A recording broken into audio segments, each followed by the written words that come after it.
জনমত উপেক্ষা করে লাভজনক চট্টগ্রাম বন্দরের new mooring container terminal NCT বিদেশিদের ইজারা দেওয়ার সিদ্ধান্ত থেকে সরকারকে সরে আসার দাবি জানিয়ে প্রতিবাদ জানিয়েছে চট্টগ্রামের বিভিন্ন শ্রমিক, রাজনৈতিক ও ট্রেড ইউনিয়ন সংগঠন। শনিবারও বন্দর টার্মিনালে বিদেশি কোম্পানির কাছে দেওয়ার প্রতিবাদে সভা সমাবেশ মিছিলে উত্তাল ছিল চট্টগ্রাম। বন্দর বিদেশিদের কাছে গেলে দেশের অর্থনৈতিক ক্ষতির পাশাপাশি দেশের সার্বভৌমত্ব বিপন্ন হবে দাবি সংগঠনগুলোর। যদিও সরকারের দাবি বিদেশিদের কাছে গেলে দক্ষতা সক্ষমতা বাড়বে বন্দরের। প্রণবেশ চক্রবর্তীর প্রতিবেদন। আপাতি সমৃদ্ধ লাভজনক চট্টগ্রাম বন্দরের নিউ মোরিং কন্টেইনার টার্মিনাল পরিচালনার দায়িত্ব সংযুক্ত আরব ভিত্তিক ডিপি ওয়ার্ল্ডকে তুলে দেওয়ার নীতিগত সিদ্ধান্ত নিয়েছে সরকার। এবছরের ডিসেম্বরের মধ্যে এই সিদ্ধান্ত কার্যকর করতে চায় অন্তর্বর্তী সরকার। সরকারের দাবি, এর মাধ্যমে চট্টগ্রাম বন্দরের আধুনিকায়ন, সক্ষমতা বাড়ার পাশাপাশি দক্ষতা বাড়বে বন্দর পরিচালনায়। অন্তর্বর্তী সরকারের এই সিদ্ধান্তের প্রতিবাদ জানাচ্ছে চট্টগ্রামের বিভিন্ন রাজনৈতিক, শ্রমিক ও ট্রেড ইউনিয়ন সংগঠন।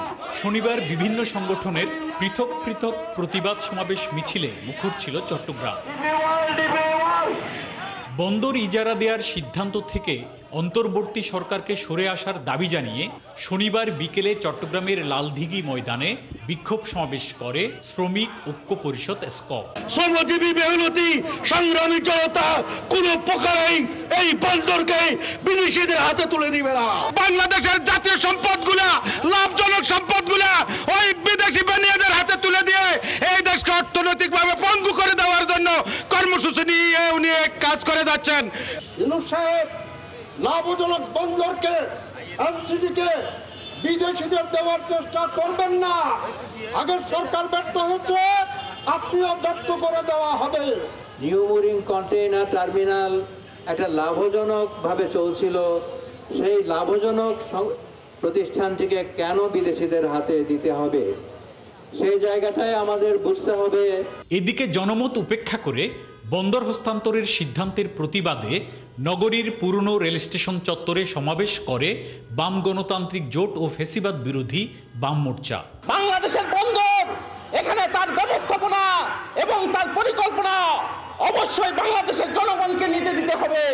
কোনোভাবে বিদেশি কোম্পানিকে সেই নাম করে এই বন্দর ইজারা দেওয়া যাবে না।